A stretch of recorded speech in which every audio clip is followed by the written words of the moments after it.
Well, the Federal Reserve did kind of what investors were expecting. They kept short-term interest rates unchanged, and they lopped another $10 billion off the quantitative easing, or QE, program. QE has now shrunk 59% from its previous $85 billion pace all the way down to $35 billion as a result of this meeting. But what I found interesting was that Fed officials sounded a lot more optimistic about economic growth.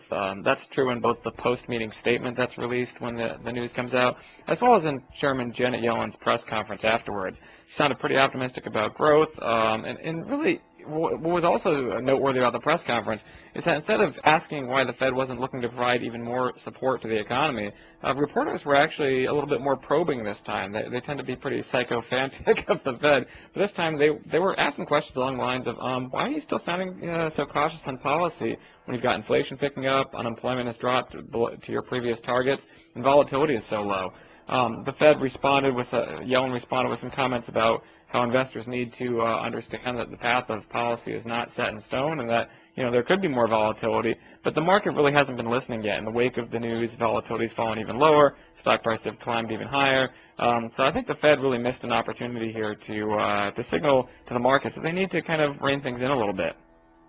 Well, I think the bottom line is that the drumbeat is still getting steadily louder around the world towards tighter money. I mean, in addition to what the Fed, some Fed officials have said in recent weeks about, the risks of low volatility and too much complacency and so on, and, in light of the Chairman Yellen's and other Fed officials' comments about the strengthening economy, you also have other regions of the world that are already raising interest rates or are close to doing so.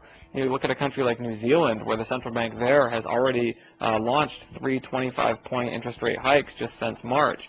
You've got the Bank of England Governor Mark Carney, who was basically previously an Uber dove like Ben Bernanke and Janet Yellen.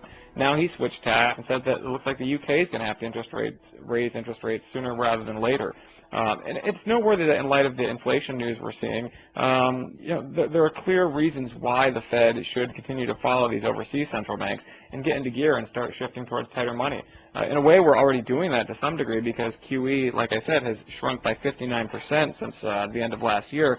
It is going to be going to zero in the coming couple of months. I believe after that, we're going to see interest rates start to rise. Yeah, it definitely is. I mean, I've said for a long time the Fed's efforts haven't really worked to boost the real economy. They've just inflated asset prices. The economy has improved on its own in spite of the Fed, not because of it. Now you've got inflation rising. You've got markets throwing a party every day. You've got risk priced extremely low, volatility extremely low. All of these factors coming together, labor markets improving, growth improving after a lackluster first quarter.